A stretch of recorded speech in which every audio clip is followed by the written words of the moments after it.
Hello and welcome to Famicast 198, your Famicast for the getting started already for the latter part of May 2021. I'm your host, Danny Bivens, and today I'm joined by a very drunk James Charlton. I haven't drunk anything yet. I'm just opening the can, man. Hey, man, how's it going? Good. What's going on? We recovered from the previous podcast. More on that later. Oh my God. And we're also joined by Mr. Cat Drugs himself, Ty Schubert. What's good? I got the shirt today. Cat Drugs. Nice. Hey. Nice. So, yeah, the gang's all here, starting off the show on the right foot this time, as opposed to the last episode where that didn't happen. Thank you. What an asshole. Yeah, that was me. That was me. But yeah, we got a lot of stuff to talk about here today. There's a bit of news we want to go through, some pretty hot topics. A lot of stuff's happening like this week, man. Like tomorrow is like the day for everything, apparently. Yeah, dude. So that's pretty nuts. We're going to talk about some of that stuff. But of course, too, we're going to get back into our year of the Famicast talk, part 6 of 8, as like I said the last episode, as one does. You know, when you're doing a podcast, when you're celebrating 10 years, you do 8 episodes leading up to 200. That's just how it goes. Famicom. Yes. But before Sorry. we do any of that stuff, we're going to go ahead and hop into some new business. And Ty, yes. Yeah. Would you mind kicking things off, dude? Sure. Let's see. I've been mostly just grinding on Dead by Daylight, trying to get that battle pass done, doing those challenges, getting that money. Yes. A lot of funny stuff. I hate the survivors so much. Even when I'm a survivor, I just hate other survivors. They're the worst. Basically, you're playing with a bunch of me's. I mean, me like as in Danny's. Yeah.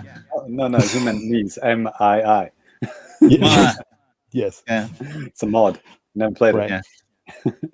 Yeah. Although they're finally adding AI to the game, so you can actually do some practice games offline if you're too scared to play the game for real. At this point, you think, well, I guess maybe to entice people to maybe try it out or something. Yeah, okay. Cool. Yeah, they had that in Obake Doro, didn't they, Ty? I think they had an AI mode, didn't they?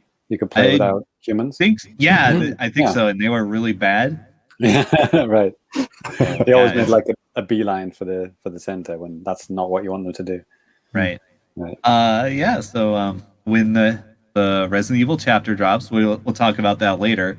You can just do some practice games offline, and they expanded the tutorials and stuff too. Oh, cool. Yeah. Biohazard. Has it all been on here? Right. So besides that, I haven't played a lot. I was playing Tropico 4. Yeah, like, okay, I was just trying to find out more information about the, well, not that hard, because I was like, okay, well, Ty's going to talk about it, so, like, whatever. Yeah. But, so, like, tell us about this game. Like, what the hell is this? I don't even know, really. I think I talked about Tropico 3 on the Famicast, like, many years ago. Like, some of these are on Switch. Like, I can't believe there's, like, 6 of these fucking games, because it's so niche. Yeah, there's Tropico 6 now. Wow, yeah, I saw that. Yeah. Is this the game with Hugo Chavez on the front cover, right? Yeah, pretty much. Like, Right. you play a Banana Republic dictator, and you manage your island.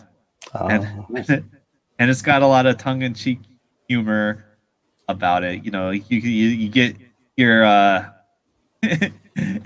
you get foreign aid, and you spend it all on statues Nice. of yourself. Yeah, Of course. Fun. And if you like piss off America or the USSR too much, they'll come and invade your ass. So, Just like real life. like, yeah, you have to do like all these political balancing acts, and you know, when you can't just assassinate the people you don't like. Oh, damn. Well, It's not it's a very lot of realistic. fun. It's super real. No. It's funny. I'm amused by this game, and it's fun.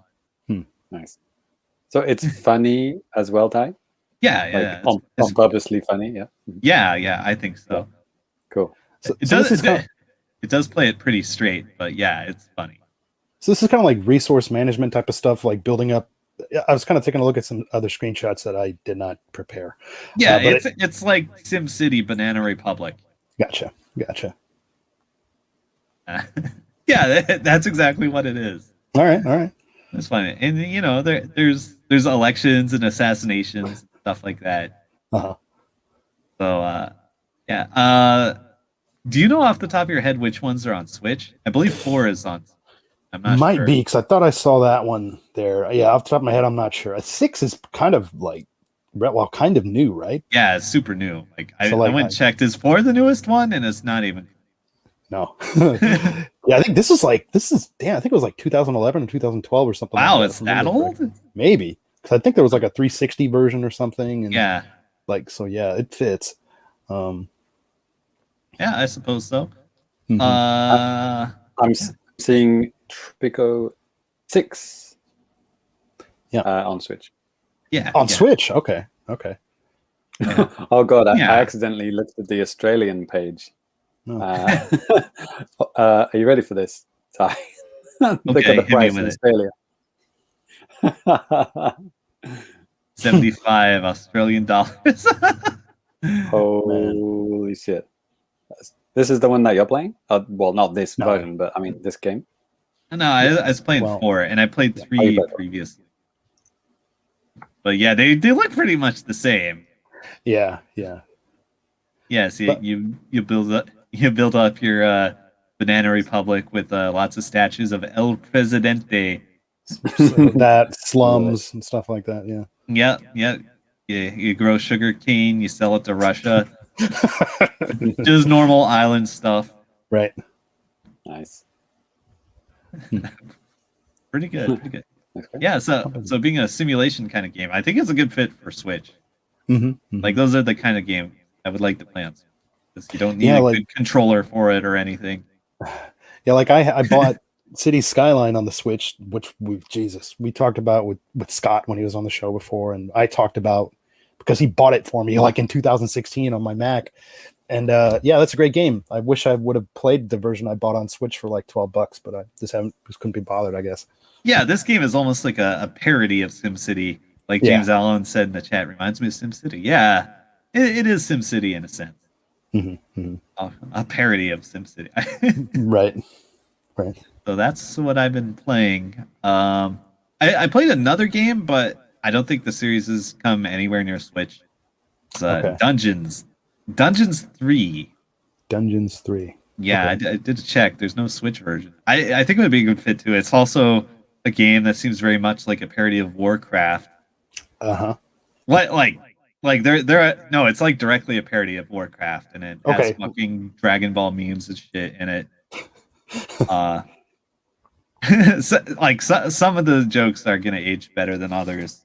Mm-hmm. But I might as well talk about it for a second. It's like a dungeon management game, and there's like RTS segments where you you take your fucking orcs and gremlins and shit, and you attack heroes on the surface. But mostly it's like a defense game where these heroes come into your dungeon and you have to set traps and manage your rooms and resources and shit. Yeah. Mm-hmm. It's fun. I may or may not play it more. Gotcha. But yeah, It's just called Dungeons? Yeah, just Dungeons. Huh. Dungeons 3, there's 3 of them now. Nice. Yep. So that's what I've been playing. So mostly Dead by Daylight. Okay. Yep. Keep it short. All right. Well, JC, you're up on the block next, buddy. What's up? So I got 2 games for free. Nice. Love my life. So yeah, the first one was actually given to us by one of our lovely patrons, which is amazing. Nice. It was Carrion, which is I don't know if it's on everything, but Carrion, I played it on Switch, and yeah, it's about like a lab experiment, like a big kind of blobby monster just like going around killing everyone. Oh, I see this game. Yeah. And mic drop, the twist is you're the monster. So yeah, you're the disgusting blobby tentacle monster just ripping people up and eating them, which is how you grow.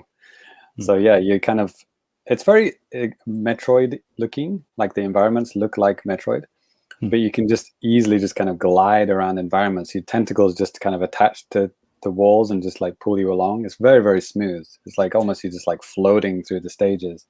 And this is like a 2D game? Yeah, it's a 2D, like Super Metroid. I guess Okay. graphically it's kind of similar to Super Metroid. Gotcha. And yeah, you start off as like a little red blob. You got a little bitey mouth, and then you can, eat people, and you get bigger. And then you find these kind of certain spawn points in the environment, and you kind of put yourself into them, and you'll kind of grow even bigger. And you kind of, I guess the aim of the game is to kind of spread your tentacles across the whole of this base. Just make yourself get as big as possible. And those also open up kind of portals, or like, ways to kind of go back to places. So there is a little bit of backtracking. You can kind of not teleport, but like slither to other parts of the environment. And it's just about going through the environment, finding out how to unlock doors and get to places you can't go.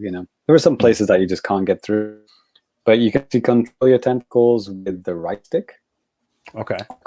I guess there's like one bigger tentacle that comes out, and you can use the triggers. All 4 triggers do different actions, so you can like grab people and then just pull them towards you and just eat them, or you can kind of like build up your energy and like burst forward and like smash through doors and stuff like that.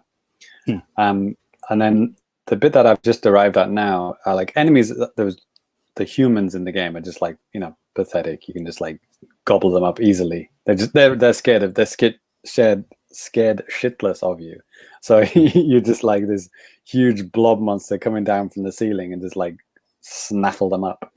But then the bit I've just arrived at, they're actually these guys with like electrified shields, and now I can't like dash into them and just like gobble them up. They actually drain my health and make me smaller. And then eventually, and they also got guns. Yeah, you're not invincible. Like if you get shot, you'll get smaller and you will die eventually. Okay, so these electrified dudes, these electrified bastards are really hard, and you actually have to use a little bit of stealth and actually kind of like go behind them like through little tubes. You can squish yourself into like smaller tubes and stuff, and then go up behind them and like grab them by the leg and eat them up or something like that. And then there's some guys with like flamethrowers and stuff. And once you're on fire, you don't get put out until you dive into some water, like put yourself into the water. It's pretty cool, actually. I really like it. And I mean, it's not as gross as it sounds. I mean, eating people for energy, it's a little bit gross, but like, it's 2D pixel art, it's kind of charming in a way. Right. But yeah, it's Carrion, it's called. I think it's a name that easily forgotten, I guess. Carrion. Yeah, we have some. You captured some footage and did a video, and that's up on the channel right now. If you guys want to check it out, you can see James playing the game. Yeah, it's just like, I don't know, maybe first 30-40 minutes or something like that. Apparently it's not a long game. It's only like a few hours long, but I like those kind of games that you can complete and see most of the game in a few sittings. Right. But yeah, it's really cool. I like how you kind of upgrade yourself as well. Like you find these kind of radioactive like tubes, and you kind of split them open, and then you put yourself in it, and then that'll kind of give you an ability. Kind of thing. It's kind of cool. Oh, it's on Game Pass. Maybe I'll play it tonight. There it is. Carrion. Play it now. There's also had a DLC as part of the game that I downloaded had the DLC as well. So I don't know how much that adds to it as well. It's pretty cool. Like a second story or something like that. And you do actually occasionally play as a human. I think they're kind of flashbacks. I haven't really got far enough into the story yet, but maybe you just suddenly you're like this human. And it's like I saw a segment where you control a human after you pierce them with your tentacle. That looks like a thing. Yeah, I actually haven't got to that bit yet, but yeah, maybe there is some kind of mind control stuff or something like that, right? Maybe that's what he's talking about. But yeah, the one that it was just straight up a dude, and was just I guess it was pre-incident, Oh, that's so cool. you kind of like you're in the lab before it's got fucked up and the monsters escaped. So it'd be interesting how that story works, like going back and forth between you being the monster and the guys finding the monster at first. It's kind of a cool way of going through the story. It's pretty cool. And the other free game was Game Trials. It's I have a Game Trials game every month. It's been pretty regular on the reg. Yeah. Actually, that's just to comment on that. Like Nintendo over here has been really good about doing a monthly game for free, whereas like the West just does it literally just at random. Like just they're like, yep, we have a game, and like it's sometimes third party, sometimes first party. It's like there is just no rhyme or reason for any of it. And this one was Ys VIII, Lacrimosa of Dana. And never played an Ys game before, actually. And this is obviously one of the newer ones. So it's it's 3D. It looks like Xenoblade or Dragon Quest. It's it's that Dragon Quest 11. It's like that kind of level graphics. Great looking game. It's 100% in Japanese. The one, because the Game Trials one is obviously it's the Japanese eShop version. So it's 0 English. So if you did manage to download it and play it, good luck to you. Yeah. Like 9 times out of 10, though, most of the time that there is a game trial game in Japan, most of the time it does have English. It's just sometimes with publishers of like RPGs, they language lock their games in Japan. Well, Square even Enix is sometimes it depends. It depends. It like almost depends on the genre sometimes, and but. If it's one of those 8,000 yen games, $80, $90 games, they're usually language locked. I don't know. That's the pattern I see. All the Warriors games too, like that's came up a couple of times, I think, for the Game Trials. And those, it's a weird licensing thing. I think I don't know, but it's so fucking stupid. So, as people listening may know, I'm not an RPG guy, but the reason why I got this one is that I heard it's not turn-based and it's more kind of action-based. So it is more similar to, like a Secret of Mana, which is like one of the 3 RPGs I've played in my life, which I like, So it's like a 3D version of that. And yeah, it is kind of like that. It's kind of easy to control. Like you can dodge and, hit enemies, and there's no there's a little bit of charging, like cooldown for certain powers and stuff. But it's mostly free, it's like it has that RPG feeling, but without any of the kind of bullshit, waiting and stuff. The story was kind of like, RPG story, Actually, there was a game also on Game Pass that I played. Not Game Pass. Slip of the tongue there, Ty. Nintendo Game Trials, where you started on a boat and the boat got attacked by a monster. Maybe this is like an RPG trope. I'm just not aware of it. That's exactly what happens in this one. But it serves as like the tutorial stage or whatever. Wow, I'm thinking Skies of Arcadia. It's like the same. You're on a boat. It's an airship. You get it. Man, yeah. This was on the sea, but no, there was a 2D one. I forgot now. Whatever. Look at the previous Game Trials games. It was one of those ones. Bit of deja vu. Lots of chatty, but you can skip through the text. You can skip the story, and you can speed it up or just skip it entirely, which I appreciate. But I think it's like a 40+ hour RPG, and Game Trials lasts a week. So didn't get that far in it, but I enjoyed what I played. It's a fun game, decent looking game. If you like that kind of thing, but I'm not going to splash down the 70 bones for that one. I was just happy just to play such a big RPG for free. Well, James, you're in luck. You're in luck. It's like 30% off right now, so it's like $60. Right. Okay. Sold. Yeah. The only kind of demo that sold me on a RPG was the Dragon Quest 11 one, because that was such an impressive demo, and it was such a wonderful game that I actually did buy it. But this game didn't do that for me. But I did enjoy what I played anyway. And now I've played an Ys game, so there you go. Put that in my hat. Put that feather in my cap. Whatever the expression is. Yeah, sure. Stick a feather up your nose. Call macaroni. Put that schmuck in my crepe. Yes, I think that's how it goes. Next. All right. Well, I'm going to go ahead and finish off the old new business here. And it's just been a really busy past couple of weeks for me. I've only been going back to things that I've been playing already and I've talked about on the show. Like last week, I cleared the, I saw the credits roll in Densha They Go on the Switch. Oh, yeah. So, but no, it's a fun game. It's just, it's relaxing in a way, but at the same time, it can be very hectic because there's a lot of things that you need to pay attention to. But, it's easy to kind of just pick up and play. what do the credits do? It's just like you on the train going around Tokyo with the credits. I don't know. It's just a bunch of different cutscenes of trains and stuff going around Tokyo. I mean, it's stylized and pretty well done. I saw the credits on Densha They Go. What a fucking sentence that is. Well, I guess okay. If you're just taking nail those trains, fuck them up.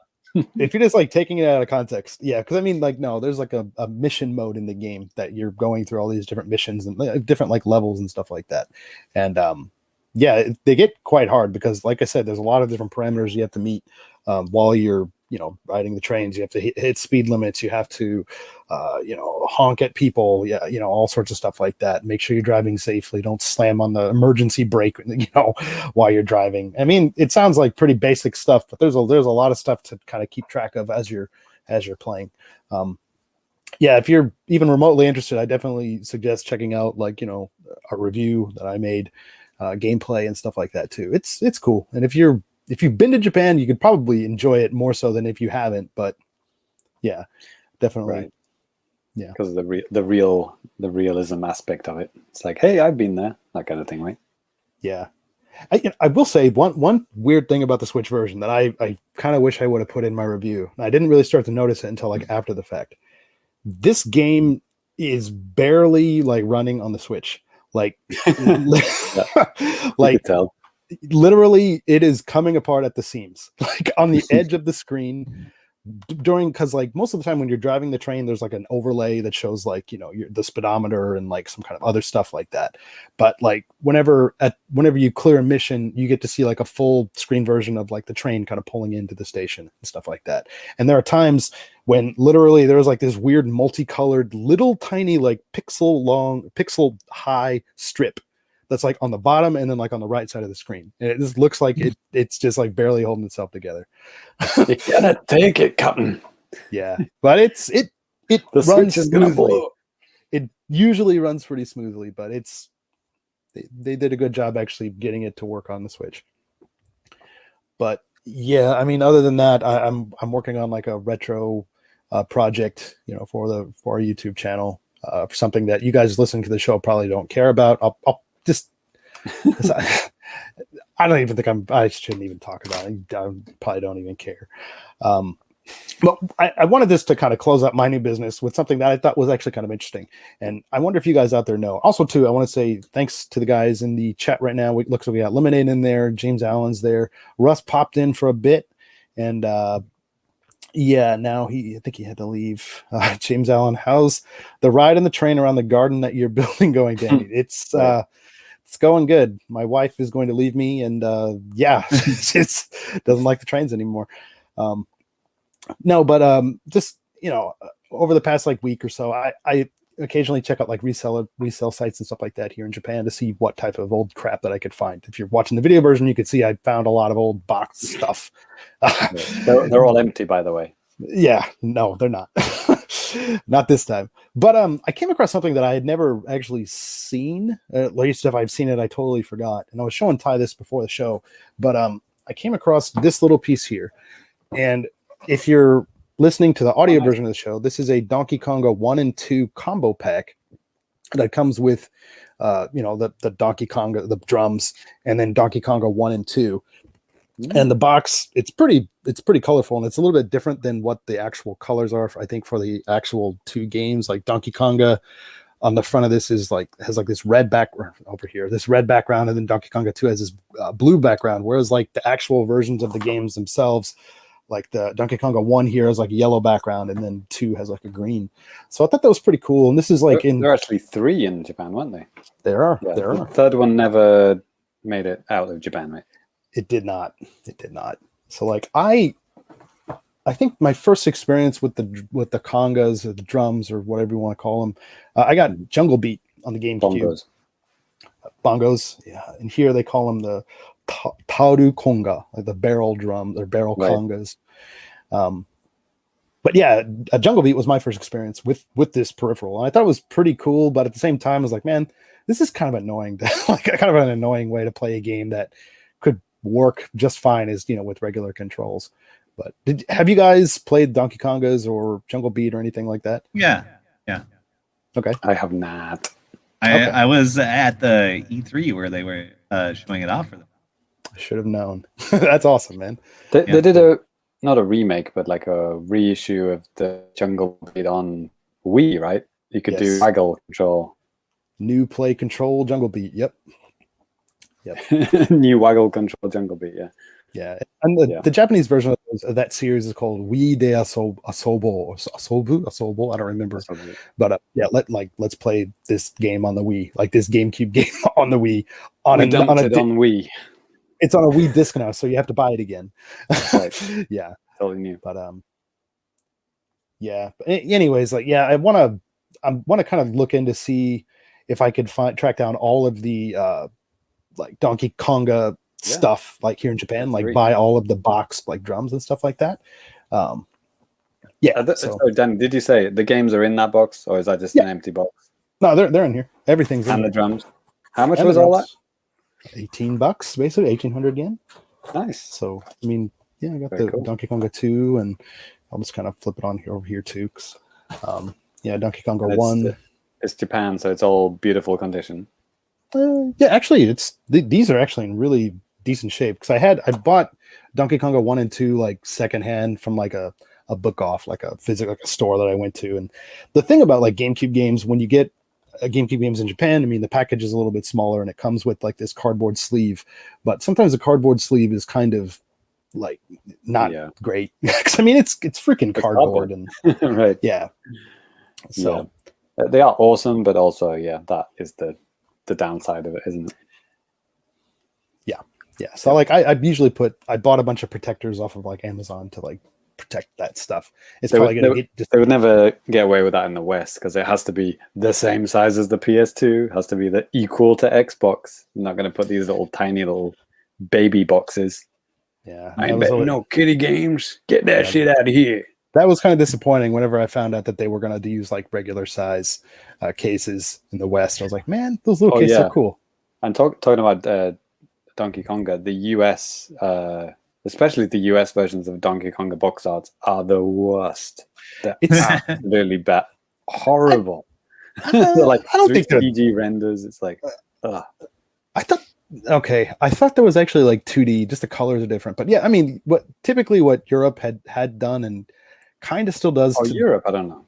Maybe Europe's was very similar to the Japanese one, like same colors, but just like swap out the Japanese for English, kind of like what they've done for a long time. But yeah, so and Lemonade in the chat, because I think I must have introduced this as this little piece, and he says little piece, it's huge. Yeah. And Lemonade also said that I have Donkey Konga and Jungle Beat. They're fun. Yeah, so I'm kind of wanting just to kind of get into this and play a little bit more because it's been a while, and I've never played 3, so I'm just going to track that down for a fistful of change, and boom, that should be pretty cool. I remember, I never bought any of these games, but I remember somebody was comparing the US and Japanese version. And the US version had this really annoying thing where even when you hit a note precisely, like it continues scrolling off the screen. Oh. And it kind of throws you off if you're used to like any music game ever made where the notes like cleanly disappear right where you hit them. So because of that, I understand that most people prefer the Japanese version of the game. And I know like the actually what's on offer is quite different too. Like Japan has, I mean, it's Japan, so there's like J-pop and other licensed stuff that there is like no way in hell they'd be able to license it outside of Japan, at least easily. Oh yeah, those US box arts are atrocious. I love the second one. It's like, yo man, we're extreme, yo. We got the graffiti, yo. We're down with the kids, yo. I don't think it's that bad. It's not the worst I've ever seen, but it's a little off-putting. The first one's not great. I think the second one's better. I like the colors. Okay. It looks like literally somebody's done that in Photoshop in 10 minutes. They might have. Yeah. Yeah. No, the Japanese art though, it's really nice. Like they have like really nice 2D Donkey Kong, and yeah. If you listen to the audio show, what's that? It's almost like cell shaded, the Japanese one. Yeah. I wish that they would actually make a Donkey Kong game that looks like that. That would be really cool. But they're not going to. I think they've went like full hog on like, let's see the individual's hairs on Donkey Kong, stuff like that. I think they've went just too full on with that stuff. I actually thought Ty was talking about Donkey Kong game when he first started, when he introduced it, Tropico. I was like, ooh, Donkey Kong Tropico Freeze. Brilliant. That's it. Sign me up. Great game. That's it. All right. Well, yeah, a little light in the new business today, but we do got a lot of stuff that we want to get into. So we're going to go ahead and cut that here and move on to a little bit of Now Playing at Famicast.com. Now Playing at Famicast.com, lots of stuff going on our website, thefamicast.com, lots of stuff going up on our YouTube that you guys should be checking out. And so, yeah, like I said, the website, that's something you should be checking out like on a pretty consistent basis. I think we got some interesting stories that are going up, usually talking about stuff that's actually happening in Japan. So a lot of the news you probably won't see anywhere else. Because nobody cares. Actually, that's probably like the biggest reason. Like nobody cares or just flies under the radar because it's like stuff that's available only in Japanese. So like put it in English and like, boom, here you go. Things like Destroy All Humans is going to be released here in Japan via THQ Nordic Japan. Like this stuff like that. Talking about like Dragon Quest stuff that they don't talk about in the Western stuff because they don't talk about it in the English press releases, blah, blah, blah, blah, blah. So, one day events will happen again and will be relevant again. See? Yeah. So lots of stuff going up on the website. Be sure to check that out. And on YouTube, James, did you have anything that you wanted to pimp? I got my Carrion and Ys VIII gameplay from the game trials. Captured first 40 odd minutes of those games. So check them out if you're interested in what I was talking about in my new business. Mm-hmm. And then I guess Patreon stuff, right, Danny? Sure. So our Patreon exclusive episode or piece of media, whatever you want to call it, this month was our brand new show, which is called Screen Time Presents Movie Night. And that's where me and Danny, with the help of several beers, get through a really, really shitty movie. We actually provide our own commentary. We did both video and audio versions, so you can kind of just listen to our commentary while watching the video, watching the movie on TV, or you can set your laptop next to the TV and watch our reactions. And it was a absolutely horrible movie and an amazingly good time. And I think our patrons really liked it. Yeah. We're not going to reveal which movie we watched just yet, because some of our patrons actually haven't even maybe watched it yet. So we'll say maybe we'll reveal that on the next regular show. But holy shit! But that was a good time. Danny's only just recovered from his hangover from that episode. I think I drank like 6 tall boys, like 6 500 milliliter beers that night. But it was necessary. It was necessary. Definitely. I mean, we have a running joke in our game night, which was our community game night. We Danny always drinks a lot during that, but let me tell you, that's nothing compared to how much he drank during movie night. I was gonna bust out the whiskey that night. I'm glad I didn't, because the next day I felt absolutely awful. So you're welcome, everybody. Hey, there you go, James Allen in the chat. Can't wait to watch it. He's saving it. There it is. Nice. Good job. We didn't Just spoil anything. Just let it kind of savor in its in that juice, and so it'll get there. Is that it, Danny? All of this and more?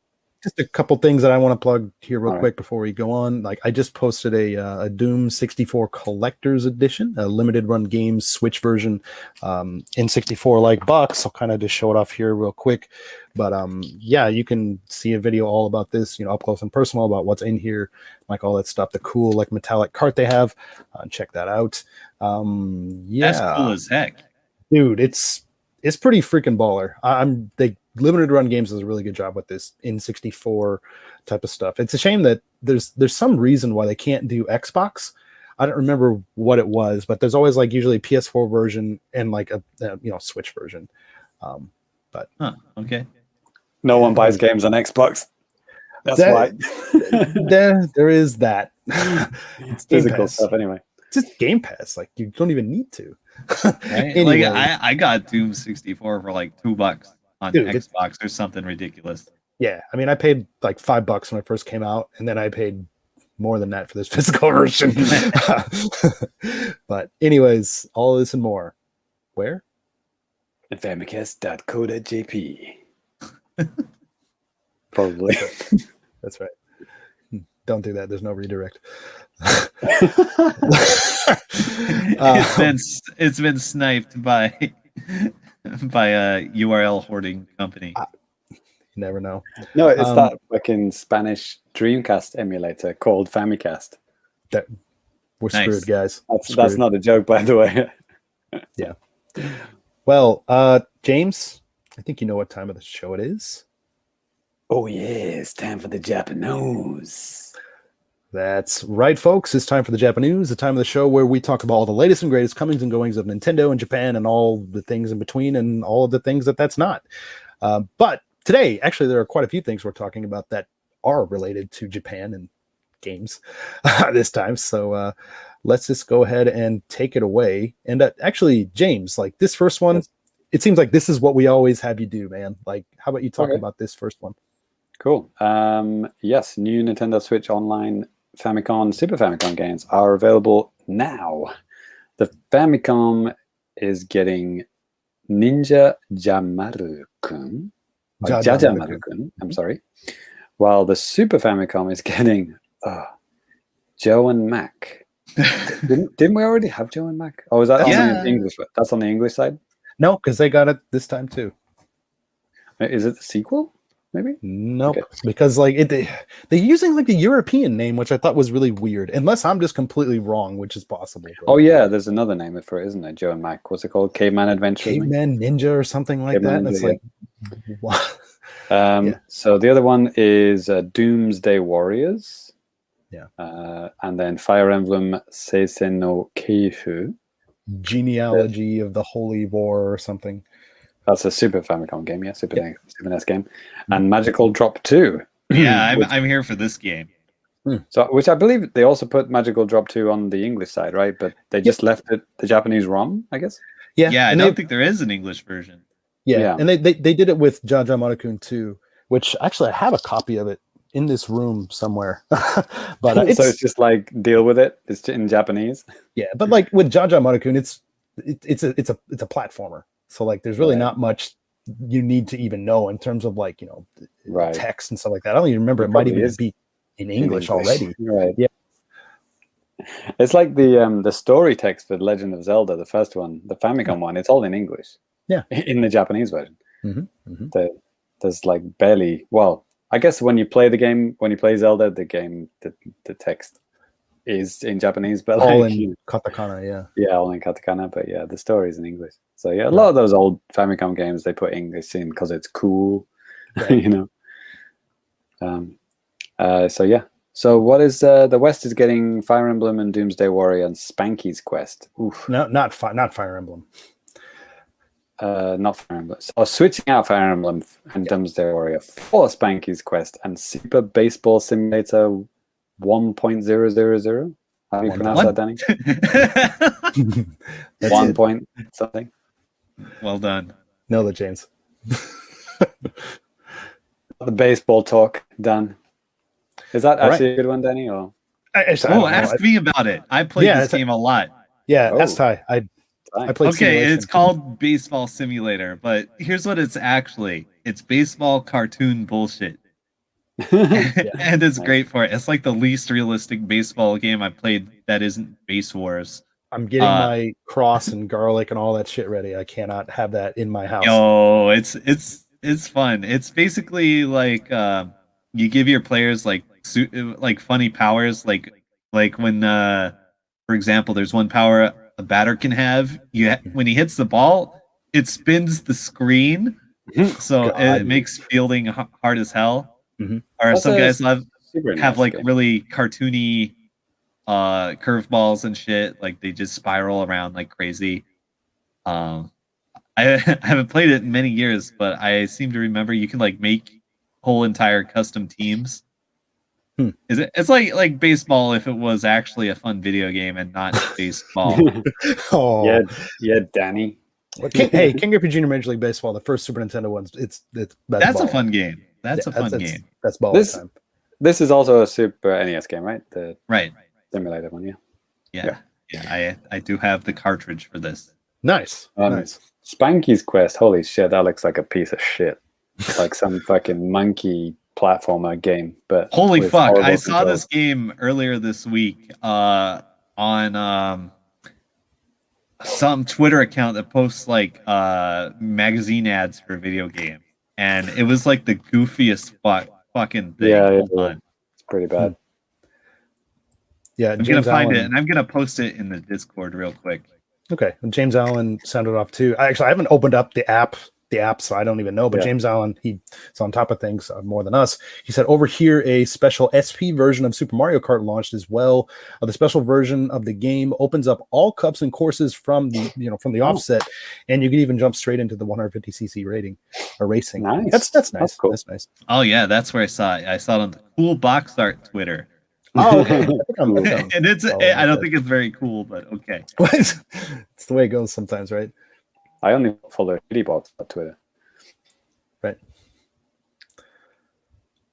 Danny, Okay. are you next on Dragon Quest? Yeah, I'm next. You kind of froze up there for a second. It's like, oh my God, is James dead?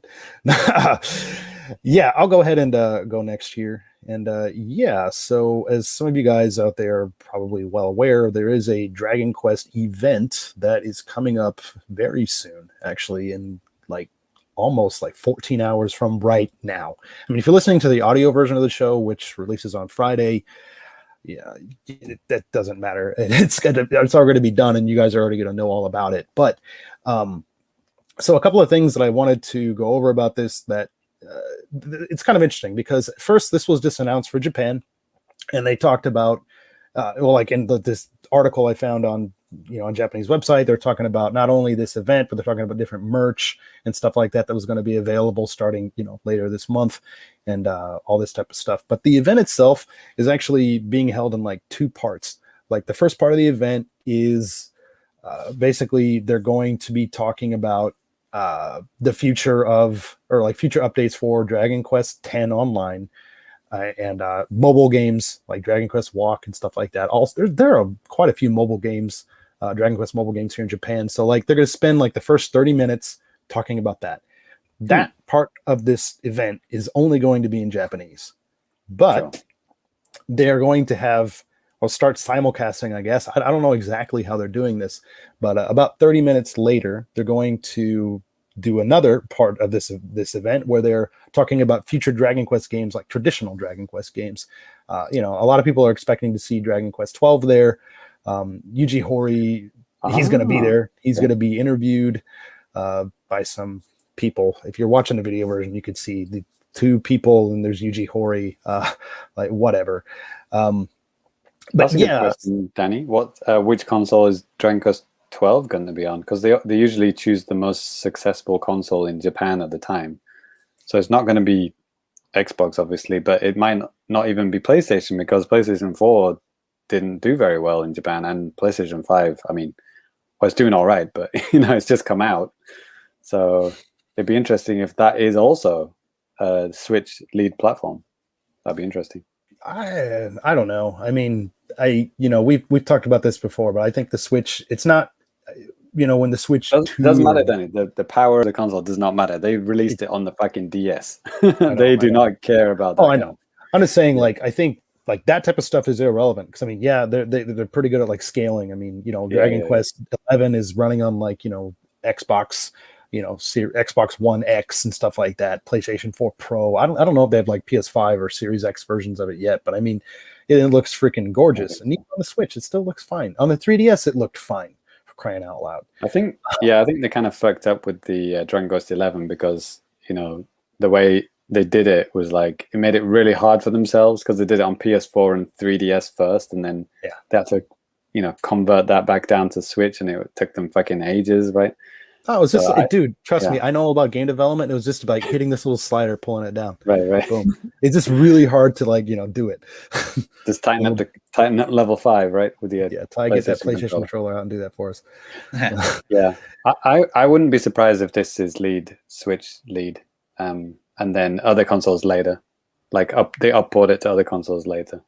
Yeah. Or I mean, they could just build it like high spec and then just scale it. I mean, something like that. But I think they'll be more careful about how they do that next time. Make it easily run on Switch. And who knows too? I mean, because the Switch, it's not going anywhere. And if they're going to have a more powerful version of the system come out, they're not going to just. Right. It's going to be iterative. It's not going to be like like 3DS to Wii U, like that type of. I don't think they're ever going to go back to doing that. Which they might do that. They might. It might be like a Switch Pro. Exclusive or something like that. You need a Switch Pro to play it. It could be that kind of thing, right? Or it could just be like have a Switch Pro, have these enhancements. If you still have an old ass Switch from like we all do still, then I mean, Switch has been the best selling console since when it came out, right in Japan, right? Yeah. But one thing that I think you guys should temper your expectations for. Well, depending on when you're listening to this, it's not going to even matter. But some people are like throwing out the idea like maybe Dragon Quest X is going to be announced for the West. But if you look at what's happening at this event, like I said, they're focusing on Dragon Quest X as part of the Japanese version of this event. Yeah. That there is going to be no English. Going to happen. So like I think that would just be kind of counterproductive to talk about all that shit in Japanese and then just kind of come back in English when it's the same. It's the same event in Japan. That would be so weird. People watching it in Japanese. You just talked about this game. Now you're talking about it again. It's possible, but I just don't get your hopes up. No, I think people should give up on that idea. It's like bringing like a live online game to the West, which has been out in Japan for like 7 years now or something. Why would they do that? Out 2012. I mean, what? That's so long ago. Yeah, but weirder things have happened. I mean, Final Fantasy Online 2 came out on the Switch, as a cloud thing. Fantasy Star, yeah. Fantasy Star Online 2, and that was gone for so long, and then it just came back, and that's also in English now, I think, or they're making it into English. I think so. So you never say never, maybe, but probably never. Yeah. All right. Well, this last bit of news, Ty, this is absolutely right up your alley. Oh. Dead by Daylight. Never heard of it. Right. Okay, so last night, as of our recording, they showed the Resident Evil chapter for Dead by Daylight. Mm-hmm. A collaboration between Capcom and Behavior Interactive, a Canadian developer, by the way. Mm-hmm. They get that. They're in that Canadian media fund from the government. True story. Oh, right. I remember we've talked about this before. Yeah, government-funded Resident Evil game. Let's go. Right. So the new killer they're adding is the Nemesis. Mm-hmm. Yeah. Called it. He has. Yeah, I mean that was probably the most popular choice. Yeah. And there are 2 playable survivors, which are Last Chance to Guess. I know what they are already. Jill Sandwich. Yeah, Jill's. There's a Jill Sandwich meme in the game. It's true. Yes, Jill and Leon. Hey. Probably the 2 most popular characters. Sorry, Chris. Yeah, and the stage they have in game is RPD, and it's actually a pretty faithful copy from the remake version. So did we call that one? I forget what we called. we were trying to guess these, right? Yeah, I got really excited because the teaser trailer had Apple Street, and I'm like, oh, that's the one I want. but I'm very happy with RPD.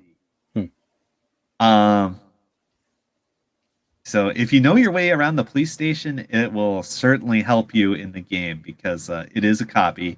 Oh, cool. And it is pretty labyrinthine, as you well know if you played the games, even if you played the old one. Huh. Is that Leon? Yeah. That's a little bit store brand Leon, isn't it? Yeah. Yeah, I mean, that looks like a weird. render version. The in-game models are really nice. Oh, okay. Okay. Like, I don't know. I saw Claire in the trailer. I thought she looked kind of weird. That was not Claire. That was Meg. That's one of the original 4 Dead by Daylight survivors. That's why she looked weird, and that's why I don't know what I'm talking about. Yep. Yeah, and she got fucking wrecked in the trailer, and everybody had a good laugh. Yeah. Okay. Okay. Well. Meg. Shut up, Meg. Shut up, Meg. Okay, good meme. Yeah. So let me tell you about the Nemesis's power. So he has this extended reach tentacle whip sort of thing, and if he hits someone, they're infected. Like the first time, it doesn't do damage to them, but it infects them. Okay. And he also has zombies in the map. I think there's only 2 at a time. They kind of spawn on the edge of the map and kind of wander around. Okay. And these are great because they will attack the survivors if they get close. And Nemesis can see where they are, so he can see if they're pursuing someone. So they'll snitch too. Okay. Nice. And do people turn into zombies if they get poisoned? No. Okay. If they do get infected, let's see. I believe that they can be infected by zombies and they can be infected by tentacles. Okay. So if they're infected, that means the next time an attack that hits them that would infect them, they'll damage them. So it's easier to infect people than just like directly slugging them. So it's kind of a judgment call you have to make. Do you want to go for the tentacle attack or the slug? And because the tentacle attack has longer reach, you might have more setups for that. And also, the Nemesis powers up over time. He powers up when he infects people or when he just slugs zombies to get them out of the way. He only gets a little bit. Okay. So, and the survivors, they'll also be like in the map, there'll be a resource. There'll be vaccines that you can use to uninfect yourself, or you can just deny that they're real. Nice. Anti-vax survivors. Glad we're on the same page here. It might be a good strategy. We'll see. Time will tell. Because Nemesis, he gets more power, so if he reinfects people, that'll build his gauge up. And like once he hits like level 3, like he gets like a really long range whip attack. He can just like chew through pallets like they're not even there. Yeah, the primary defense that survivors have against killers is dropping pallets on their heads or in front of them to block their path. But he can just, when he's powered up, he just like whips them right out of the way. Damn. So that's kind of scary. So when's this come out, June 15th is the plan. All right. Yeah, I think I had scribbled down 25th before because that's what I heard, but I think they actually moved it up. Yeah, I think I just saw that earlier. You just saw me stealthily edit it into the agenda. Oh, did you? Yeah. Do they have a price yet, Ty? No, but I can give you my best guess. It'll be probably like $12 or $13 or $15. Like last time they had a licensed chapter with 2 survivors and 1 killer was the Stranger Things chapter, and I think that's what it was. It was like $12.99 or something. Or you can just buy individual characters for $5 a pop. But if you get the package deal, you get a bit of a discount. Very nice. Yeah, and I think you also usually you get like a bonus cosmetic or something if you buy the whole set. So yeah, there you go. Cool. And they a may sandwich t-shirt, maybe. Yeah. So Nemesis, I believe Nemesis has an add-on called Jill's Sandwich, and it gives you like something. I don't know.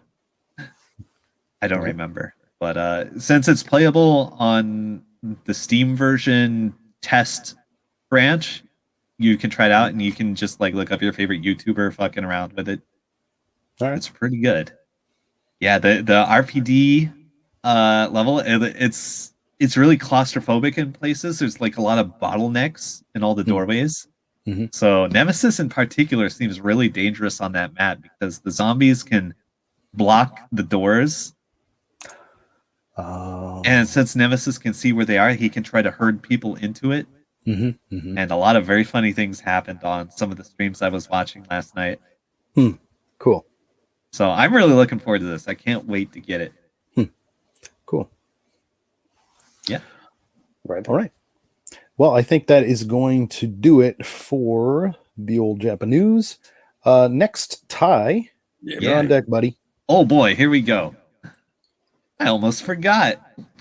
All right. Yeah, like I hastily unboxed and put up all the figures from last time. I'm like out of room on this fucking shelf. Yeah, if you're listening to the audio version, yeah, you're missing out. There is just like look at this. This is crazy. Yeah, so much anime on the shelf. Yeah, it's spreading. And hey, even if you do listen to the audio version and you want to come over and like check out this part on the video, we have chapters on YouTube that you can scroll through, and so that you can see this stuff. Look at this fucking Goku. Oh, that's nice. Yeah. Yeah, Ty got a Goku last time. Yeah. Yeah, this is actually a lot of parts. It took me a while to put together, but it is way better than it looks on the box, and it looks really good on the box. It's fucking amazing. So what do you got for us today, Ty? I don't know. Let's find out. Okay. All right. So I have 2 boxes and a big soft envelope. So this is a plush thing.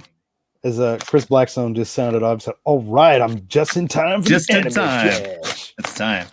I have a bunch more prizes waiting to ship. I can only get so much free shipping. Gotcha. So like next episode, I can already guarantee you it's going to be wild. This one is going to be a little more modest. Mm-hmm. All right, this is actually a repeat. So I think yeah, this is just a cute little anime chan with a flower in her hair. So I'm putting this over in the giveaway box. Okay. Yes, and there will be giveaways very soon. All right, now let's get to a real ass box. Here we go. I didn't take the address label off, so let's dox Ty. No, come and visit. We'll put the mosaic filter on afterwards. Yeah, sure. Well, while Ty's opening this up, just in case you guys out there want to try this stuff for yourself or just wondering like how the hell he's getting all this stuff. So Ty is, there are a couple of different big websites that do this. There's one called Toreba, and the other is called, what is it called now? Goton, not Gachapon. But you can just go to segacatcher.com and it'll take you there. Yeah, but like you can do all this stuff online via like video, like real-time video, and do this stuff yourself. You can even do it for free. And we talk about this every single time. I don't know if they ship outside of Japan, but they might. Yeah, so, I believe Toreba does, and I don't think Goton does, but I may be wrong. Okay. I'll tell you if I ever live outside of the U.S. and try to do it. Yeah. Well, okay. Touch with Ty. He'll help you out. All right, here we are. Anime trash. Hey. This is another fucking Sword Art Online figure. Oh boy, I think we need the message on here, James. Yeah, got it. Okay. Over 18s only, boys. Right, like I got like the cute plush figure before, and this is the same character. Okay. Yeah. Some anime chan. Anime chan. I love you, anime chan. She's my favorite. Yeah. So this figure is brand new. I got it like the first week it came out somehow. Okay. I just saw like an easy chance to grab it. It took me like a couple tries. GG's got him. James Allen, there's probably a warehouse somewhere full of Ty's anime trash winnings, boxed and waiting to be shipped. Like the scene from the end of Raiders of the Lost Ark. Yes. Pretty close. John right. Carrios in the chat too. Finally, my favorite part of the Famicast. Nice. Oh, yeah. Good shit. Good shit. John Carrio, do not miss next week. I got something special for you. Boom. Uh, Is that a threat? yes. Yeah. Lemonade. Mom, don't come in. Yes. Oh God, what is even in here? This is from Golton. Oh shit, I think I remember what this is now. Uh-oh. All right. Oh, I got a few things in here. Yeah, like I just win this shit and then I forget it. Ty, you're not nervous? You're just giving FBI all the kind of like evidence they need by making this video? No. Jeez, I cut down some fucking trees. Oh, no, it's not here. I guess it's still shipping. Yeah, John Carrio, I feel threatened. Yes, you should. All right, I have to see if I misplaced a box earlier. Let's see. Oh, this is a cute little figure of what's her face, the hemoglobin cell. Oh yeah, dude. Yeah. Like, you know, it's funny because we've been talking about that for the past couple of episodes, really. And like the other day, my wife was watching TV here, and they were just kind of like showcasing that on like, you know, late night TV. They're saying like, yeah, had like a doctor or something come in, but like, yeah, it's cool because I mean, you can, assuming that if you're watching with subtitles or you're watching in Japanese, trying to learn medical words or whatever. I mean, kids and people watching this can learn things. Yeah, you know, absolutely. Like in a fun way. Like if you're familiar with popular YouTuber Dr. Mike, I'm a fan. He's a big brain doctor guy, and he reviewed some episodes of the show, and it was really fun to watch. It's dude, like on the TV, they were saying something like, yeah, my kids watch this or something like that. That show is really fucking violent. Yeah. Like, it's some of the things that like kids watch here, I'm just like shocked sometimes. And then like they'll see some other thing that's not even really that scary at all, like, you know, a Rancor monster on Star Wars. It's scary. It's like you just watch somebody get their fucking head cut off on an anime or something. What the hell? Well, it's like a single cell bacteria. Okay. It's cool. Yeah. All right, and one more. Oh, this is a duplicate. I got this one before. I remember. Yeah, you remember. So this beautiful bunny girl is going in the giveaway box. And Ty, it looks like Hi Tony is also a fan of Dr. Mike. He says, yeah, Dr. Mike is fun. I saw that one. Yeah, it's really good. It's very fun to watch Dr. Mike. So shout outs to him. Okay, I won something really cool, but it wasn't in one of those boxes, so I think you're gonna have to wait until next week to find out what godforsaken merchandise I have. Technically 2 weeks from today, but yeah, next episode. Yeah. Okay. All right, so that'll be a short and sweet anime box. All right, man. Yeah. Well, good stuff. Maybe I'll open this one up right now. All right. All right. Go for it. What the hell? Yeah. I mean, yeah, we can wrap up the segment. It might take a minute. Oh, okay. You're just gonna do that. Okay. Yeah. Well, I guess if that's the case, James, looks like you're on deck, buddy. We have a thing to do. We do. Oh, is the anime trash fire complete? Yeah, it's a slightly short one this week. Alrighty. So it looks like it's time for Famicast 10. Fami 10. So we got the banner. Oh, thank you, Danny. Oops, take the banner. Still got the other anime trash one. There it is. Yeah, 18s only. No. So yeah, today is part 6 of 8.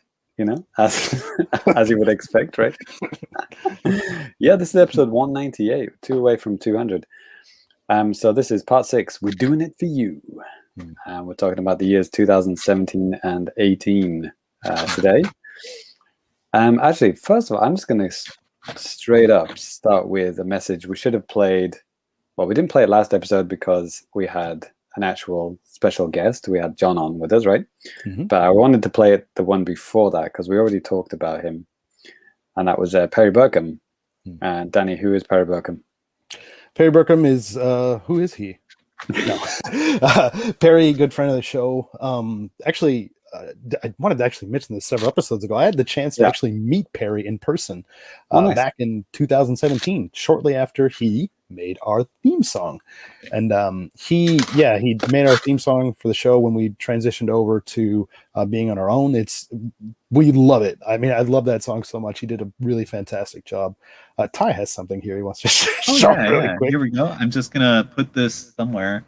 The little hemoglobin. Yeah. All right, then. Well, we have a message from Perry, which we're going to play right now. All right. Burkham from the Talk Nintendo podcast, and I'd love to give a warm shout out to my favorite podcast, the Famicast, for their 10-year anniversary. Crazy. It's been 10 years already. Unbelievable. 10 years of crazy antics and the JAPANews. I love the JAPANews. And the Famicast, coincidentally, also has the best theme song I've ever heard. So, if I do say so myself.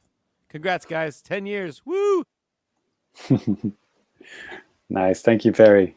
Yep. Yeah, Perry's now doing he's doing music for it's Atui, isn't it? Yeah, he's doing a lot of different things. He's working with limited run games. He has his own like this card game thing going with them. Yeah, man, Perry seems like he's a pretty damn busy dude. Yeah. But like I said, I got the chance to meet up with him in 2017 from going on like a trip to America with my wife. And my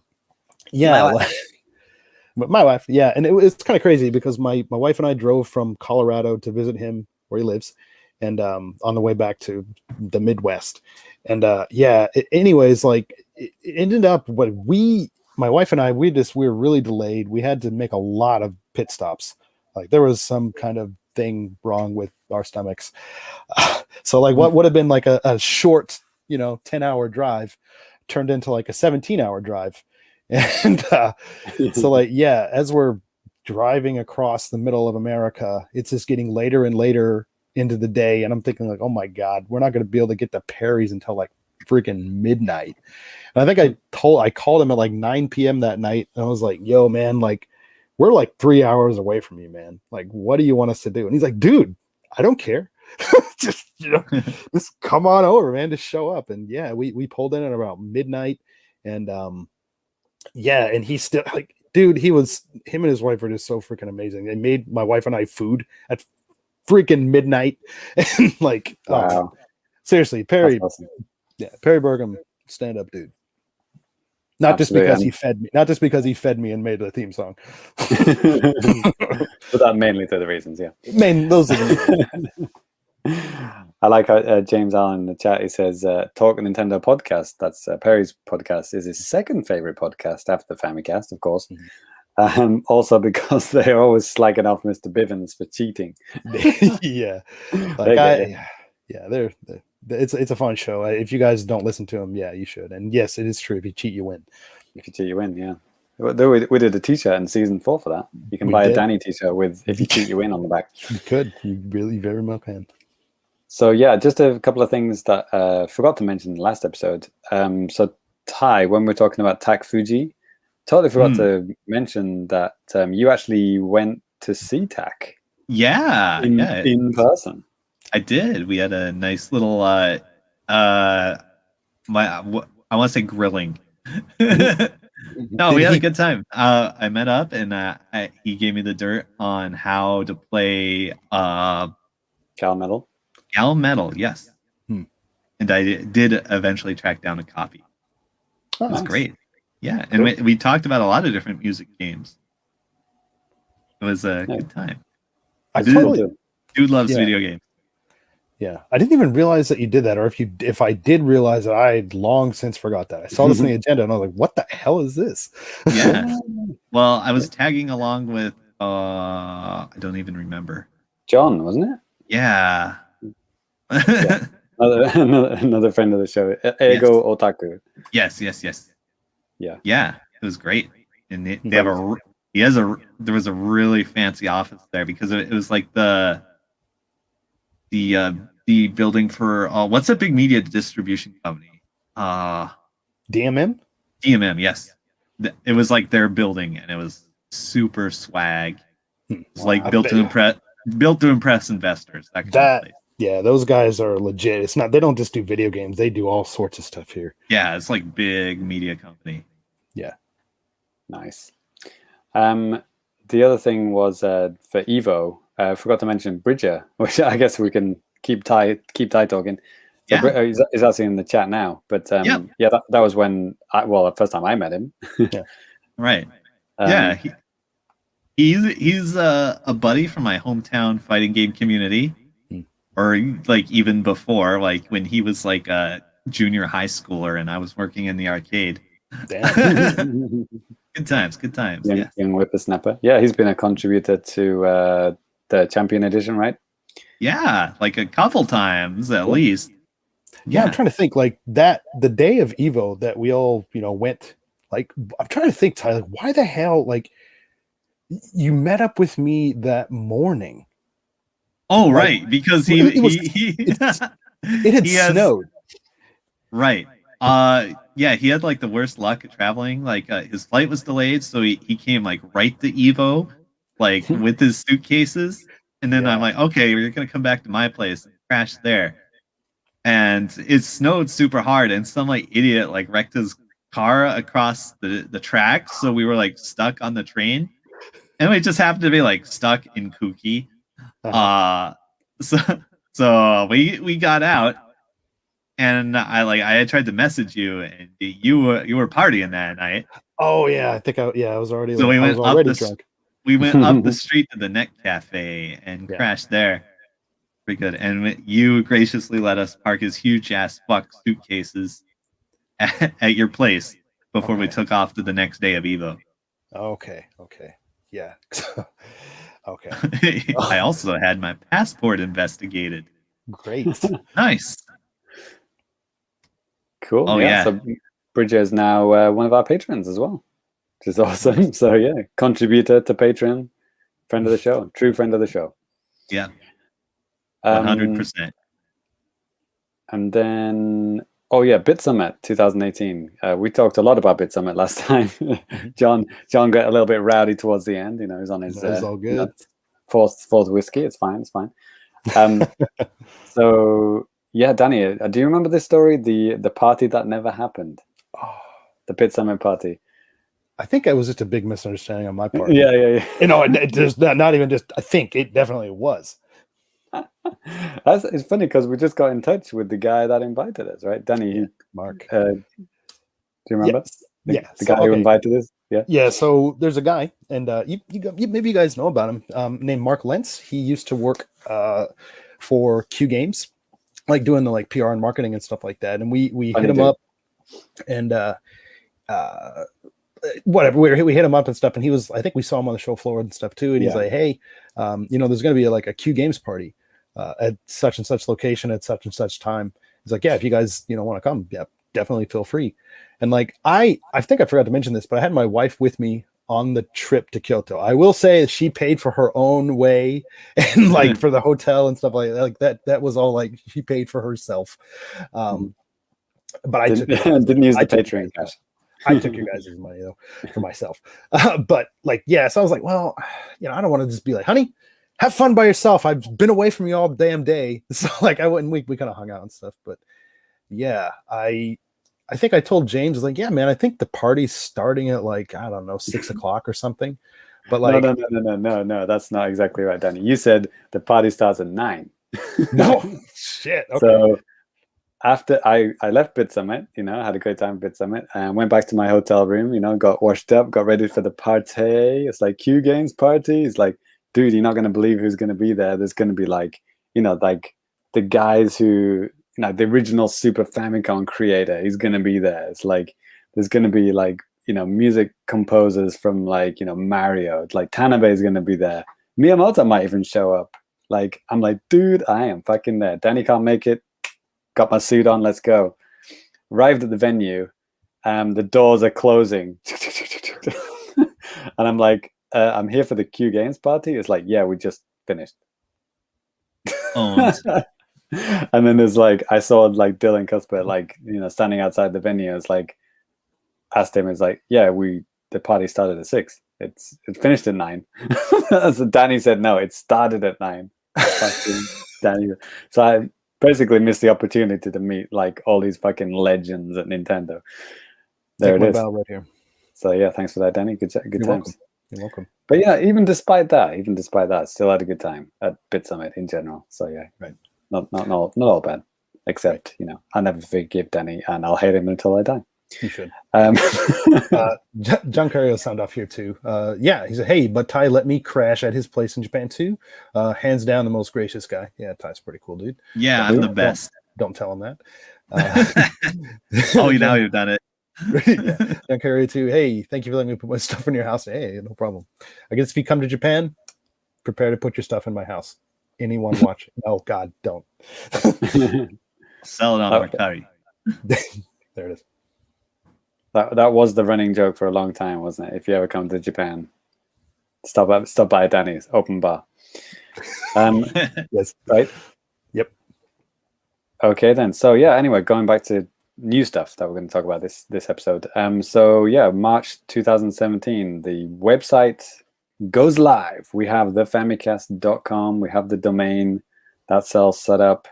And the first thing that we did for realsies on the website was this review by yours truly, SteamWorld Heist for the Wii U. Do you remember the Wii U, anyone? No? No.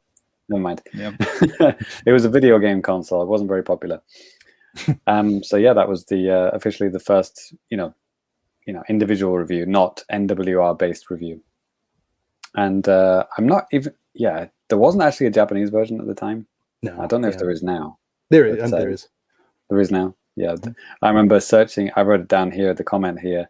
If you want to find the Japanese version, if you search for SteamWorld Heist, you only find angry Japanese people asking for it to be localized. So I guess they did localize it eventually. I think it's been changed now, and I think they actually call it heist like appropriately now. Oh, good. Yeah, I guess Japanese people didn't know how to pronounce it. It's like HEI. It's like heisto, right? Yep, can't blame them. Yeah. Okay. And then our first patron exclusive podcast also went live that month. And does anyone remember what that was? I'm not looking. I'm not looking. I think it was a Champion Edition. It was, I think Champion Edition was also maybe in that month, because we did 2 a month at that point. Yeah. Right. No, the very first one was Famicast Sound Test. So yeah, which is our musical podcast. Yeah, with just me. But there it is. So yeah, I thought that would be appropriate time to play a message maybe from one of our patrons. I don't know if he's in the chat right now. He is in the chat right now. I hope he doesn't mind this, but we're going to show you a message from our good patron, our good friend, Lemonade, who sent us this awesome message. Hey Femi crew, Lemonade here, just sending you a message to say congrats on your big 10-year anniversary. It's a very impressive achievement that you've been able to keep going on with the podcast for all this time and making it bigger and better along the way. Like moving onto your own website and launching the Patreon page that I joined onto. So I've only been listening to the show since about the time you moved onto your own website anyway, and I was very happy with the quality of the show and was enjoying it so much. So you're doing a really great job. So I guess that's about it. Just keep up the good work. Love the snow, and my cat Honey says hello as well. Nice. There it is. Famicat. Another Famicat. There it is. Awesome. Thanks so much, man. That was a wonderful message. And yeah, pulls at the heartstrings.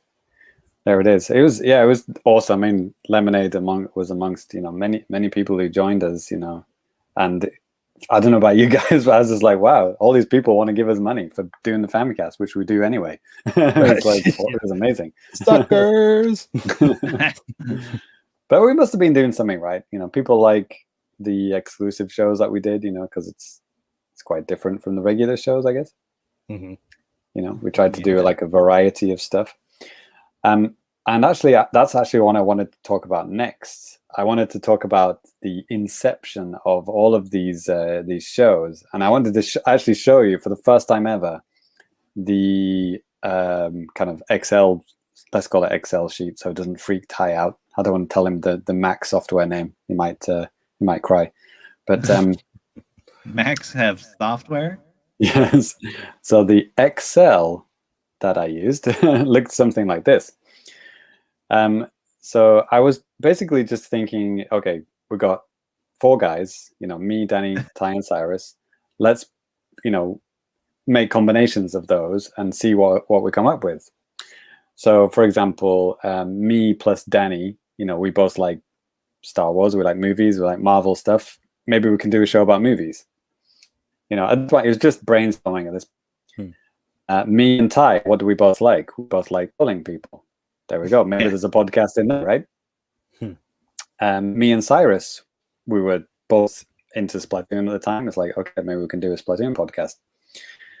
And then for Danny, it was, for Danny plus Ty, I actually had no idea for this one. I was like, well, I don't know. America, fuck yeah. Danny, America plus America. I don't know. I actually didn't know about that one, and you guys couldn't think of anything either. So Abraham I guess you could say later on, like in season 3, we had the games that made us, and you guys do talk that about ended up.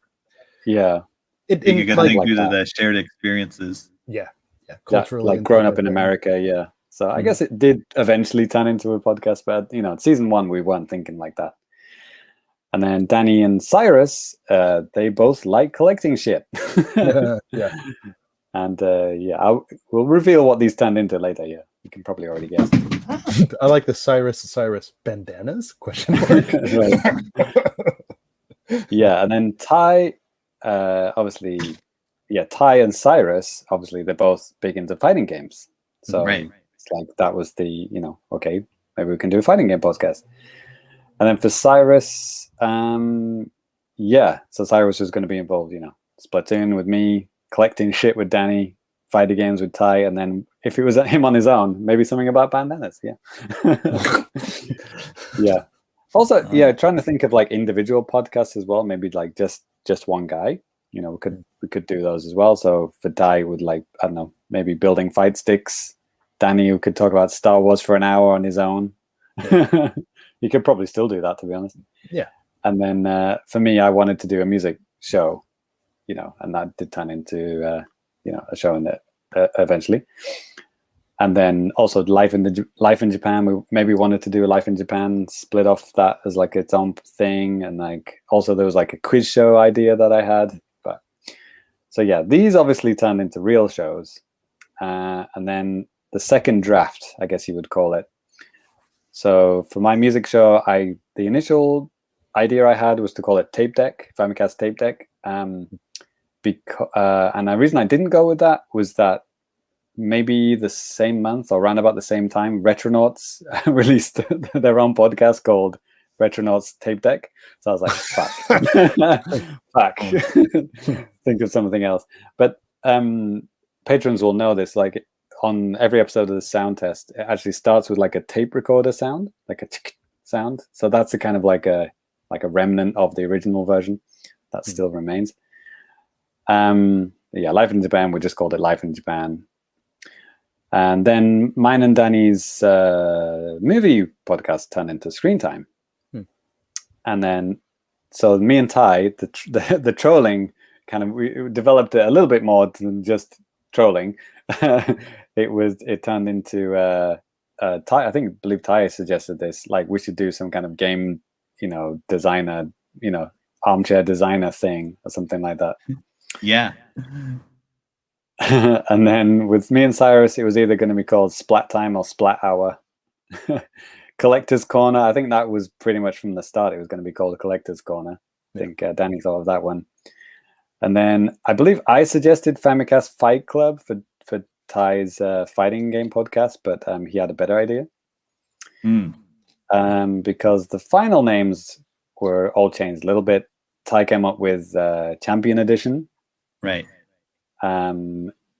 the Splatoon one became Super Splat Hour, and then the Designers Club became ACDC, Armchair Designers Club, because why not?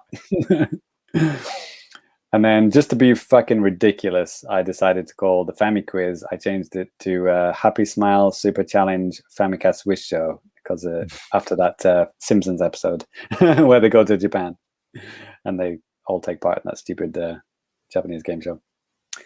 So there it is. Those are the inceptions of the Patreon shows, and we did 2 episodes a month of exclusive shows alongside 2 episodes of regular shows for the whole of season 1, and that was a lot of work. And we didn't really do that after that. But, I mean, things changed too. Like when we first started, just doing things on our own, we weren't doing as many other things. You know what I mean? The primary thing was doing the podcast, but like, especially like these days, we're reviews and news and shit like that. But then we started picking up reviews. Oh, that was like the big thing, really. Just picking up reviews and stuff like that, and just for our sanity, and just for the amount of time in a month that we have, we kind of had to change it up a little bit. It was a lot of fun, like spitballing all those ideas, getting our creative juices going. Like, let's not just do regular podcasts. Let's do all those subtopics that we want to talk about, and do like a whole podcast about them. That's awesome. Famicast Network, right? We've trimmed it back. We've listened to our patrons, their favorite ones, and we've cut ones. Even in season 5, we've had to cut a couple, just for various reasons. Time, people not being in Japan anymore. It happens, right? There's like our Life in Japan podcast. We had to kind of shutter that one because the regular guests on that show, no longer available for podcasting. Unfortunately. So yes, what else we're gonna talk about? Anyone else talk about Patreon exclusive shows? What's your favorite one to do, Danny, as a host or whatever? I've always liked Screen Time. Was always fun to do. We're talking about when we're doing that show. Yeah, we're talking usually about a specific movie or movies, TV shows, or whatever. But we try to make it so it's like kind of like a frozen place in time, so you could like listen to it at any point, and it's fine. I mean, sometimes obviously if you're talking about a specific season of a TV show, it's like TV shows move on, series and movies and stuff like that move on. But hopefully, like, the idea is that you guys can listen to it at any time. That's kind of like, that seems like that's an idea with a lot of the Patreon shows. Make it so it's I don't want to use the word timeless, like we're no, it is, absolutely timeless. Priceless. Yes, and timeless. There it is. Priceless. But because people might join in season 1 or season 5, right? We don't know when people are going to join. So we can't make it like too specific to that week like we do on this show, right? Sure. We need to gatekeep all our followers by making them watch every episode. Yes. What about you, Ty? What's the most fun one to do for you, spin-off wise? Good question. ACDC is really fun. I'm not sure fun is the right word, but it's very satisfying to do. Right. You just can rant for an hour. Yep. Look at our huge brains. We're so correct about everything all the time. Yeah. Absolutely. I think I don't know, for me, I actually really like the quiz show. Those are fun. Because when Cyrus was here, it was like all 4 of us collaborating, because we'd all do quizzes for each other. So we really didn't know what the other guys were going to do. And it was all like, it's always a fun surprise, to see what you guys prepared. And because all the quizzes are so different, like Danny will do something, related to what he likes and probably we know nothing about. Ty has fake or real, which is like, always a classic. And then Cyrus always comes up with some fucking rando, crazo thing that always. Hey, let's talk about Disney Infinity. Right. Let's go. That's cool. And we even had Scott on the episode, and Scott did one about Mortal Kombat, right? Like a whole quiz about Mortal Kombat. That was awesome. Yeah, I really enjoyed that one. So it's always, I always like the variety. It's like 4 mini podcast in one. It's like it's super cool. And the guys, listening, obviously they can take part and try and beat our scores and stuff, which they probably do. Well, they at least beat Danny's score. Oh, absolutely. I can't even answer my own questions. Sounds like a joke. Yes, that's probably my favorite. So yeah, I'm just gonna guess Collector's Corner Cyrus's one, because you can just like talk about his collection of Pokemon cards or whatever. Well, his unreleased, unrated bandana, Right. yet to be titled bandana focused show was chef's kiss. It'd be interesting, if movie night becomes a favorite of anyone. So if it just becomes this kind of bizarre, weirdo thing that everyone hates, I don't know. We'll find out anyway. Yeah. We'll see how it goes. We had fun anyway. Me and Danny. Okay. So yes. So moving on. How are we doing for time, Danny? Oh, we're actually doing pretty well today, aren't we? Usually over 2 hours at this point, Right. but we got feedback as well, I think. Yeah. I wanted. Yeah. Okay. Maybe one more video message. So we had a special guest on episode 1, 2, 3.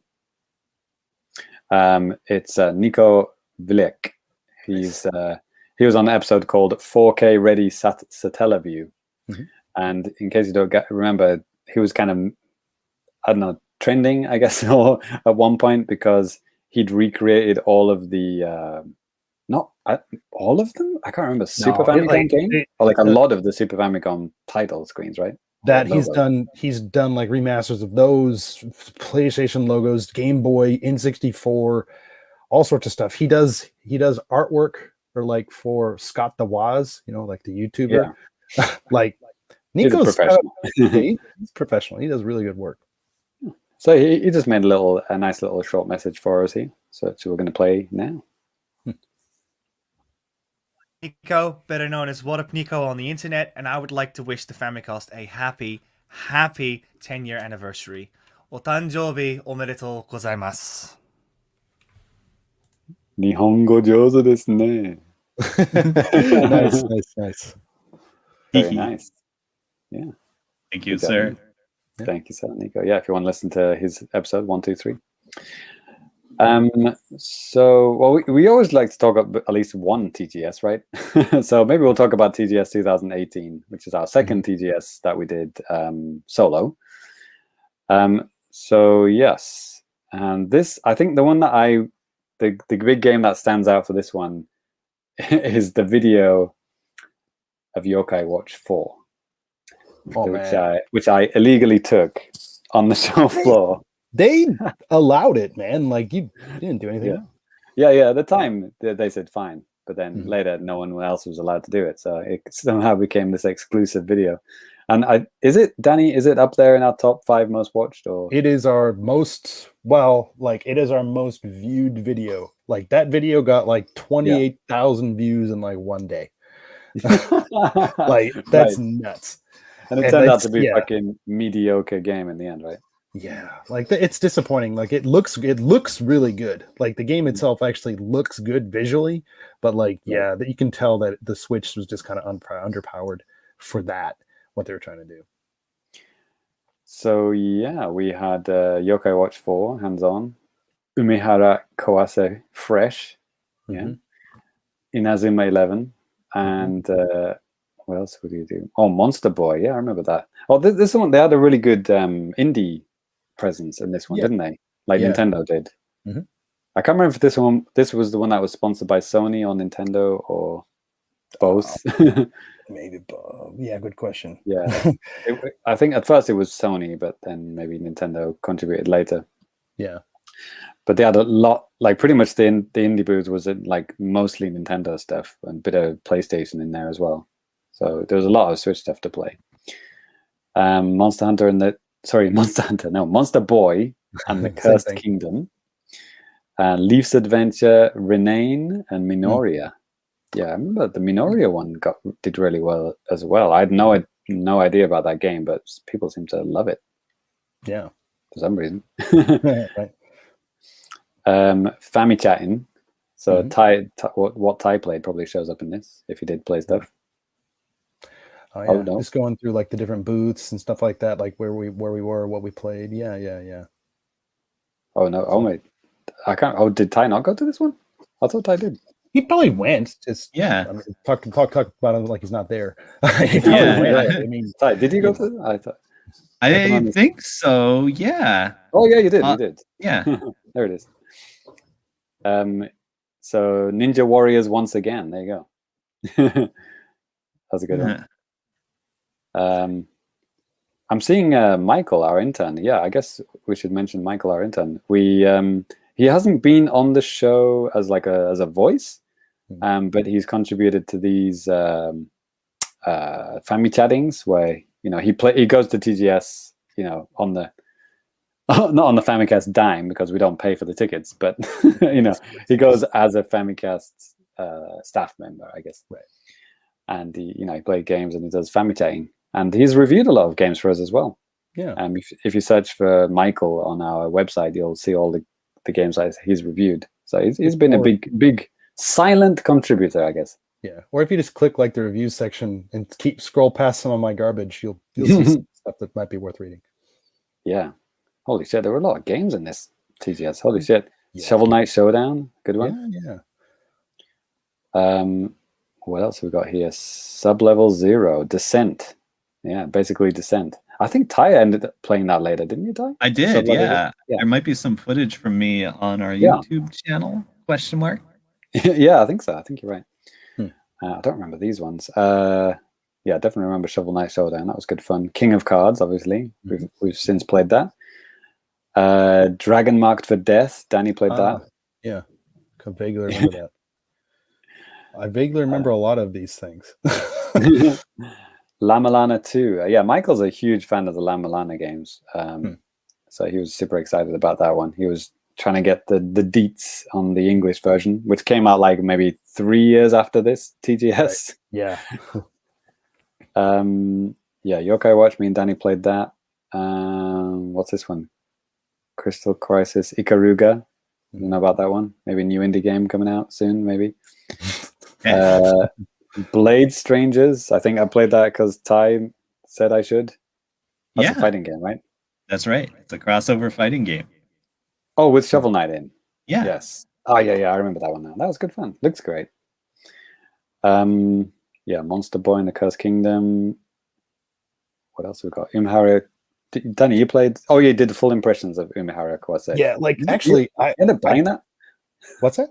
Did you end up buying that or getting a code? Like, yeah, it was expensive here, and then it eventually came out in the West. I thought about just thinking like, we're a Japan channel, maybe I could pick this up and play, blah blah blah blah blah. But I think like the difference was only like a month, and there were other games that I wanted to play, and like it's fun enough.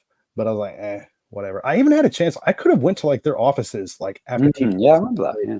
But like I don't know. Like I think my my day job, I was like busy, like other things too. It's just like, well, sorry, got to take time off work. What the hell are you doing? Nothing. Or immediately after work, like go into Tokyo. Don't get home until God knows when, and then sorry, honey, I'm busy. Yeah. Yeah, I wrote it here actually. Yeah, the indie area was co-sponsored by Nintendo and Sony. There it is. Okay, cool. Hammer World. Well, I don't remember that one.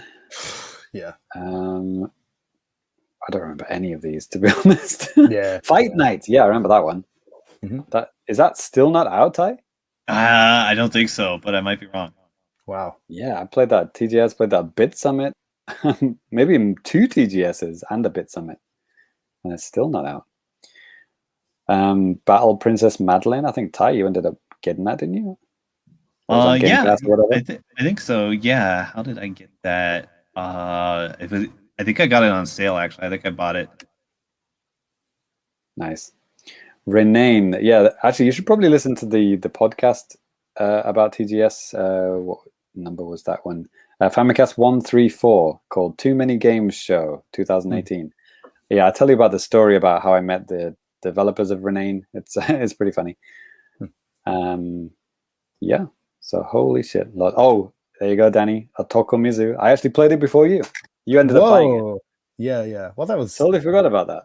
Yeah, Otokomizu. What a weird game. It plays like shit, but like I have a written review on this website, and there's a video review that you can check out too. It's a really weird game. I really don't recommend it, but you should watch my video. There you go. Yeah, there were a lot of really weird games at that TGS, but in a good way, except for that Otokomizu. Yeah, garbage. So yeah. Oh yeah, and also that episode 134. Danny and Ty interviewed the Dangen team. That was a part of the show, right? They weren't on the video live show, but they were on the audio version later, right? Yeah, we're just chilling out in the park. Like, well, a park. It was like, a little area outside of the event halls and stuff like that. Just chilling out and talking. Yeah, they had a lot of games at that show, right? Yeah, they did. Cool. Yeah. All right then. So that's it. That's enough for Famicast 10, I think, for this episode. Okay. So let's move on to next segment. All right. Well, next up here, we are going to move on to the feedback. There's the little button. If you guys have any questions or comments or anything like that, feel free to reach out to us. Several different ways that you can. You can send us a long form type of thing via email, thefamicast@gmail.com. You can hit us up on social media, Twitter, namely, at the Famicast. You can hit us up in the YouTube comments down below. Just say whatever you want. You can even leave a comment on the website article. Lots of different ways to. I mean, you could do that before too. For the past 5 years. It wasn't very noticeable. Now it's noticeable and it's really cool. And well, actually, I will say, like, I'm kind of annoyed because the way the website's designed, just the way it is, like the comments show up underneath a bunch of other shit. I will see the Japanese way. Yeah, right. It's like, what are we at, like a freaking Don Quixote or something? But anyways, that is the case for some big websites, Danny. There are ads and other shit before you get to the comments. It's a pretty regular thing. Okay, it just kind of annoys me, but get over it. Yeah, I have to, or try to fix it. And I don't know if that's going to happen, but like I was talking with James like before the show and stuff, and I know we've had such like packed shows for the past like 2 or 3 episodes or something, so like we haven't been able to get to your guys' feedback. So I wanted to at least give some time to get to some of your guys' comments and stuff like that. So for the last episode, Famicast 197, Rock was in the comments or in the chat and stuff like that, I think, and then he was like signing up in the comments and stuff too. We had a couple of comments on the episode, one of them saying Game Builder Garage is another game making tool that I'll buy and struggle to have the time to use. I still want to spend more time with Fuse on the Switch, which also is a game maker / engine with the mouse and keyboard support. Fuse lets you program games on the Switch, but it's not got the marketing budget to compare with this, being a Game Builder Garage. I wonder if RPG Maker on the Switch has mouse and keyboard support. I don't think it does. I've only heard Fuse, this other game, has that. And because last episode we were talking a lot about Game Builder Garage. I have my thing pre-ordered. It's still going to be coming on launch day. Then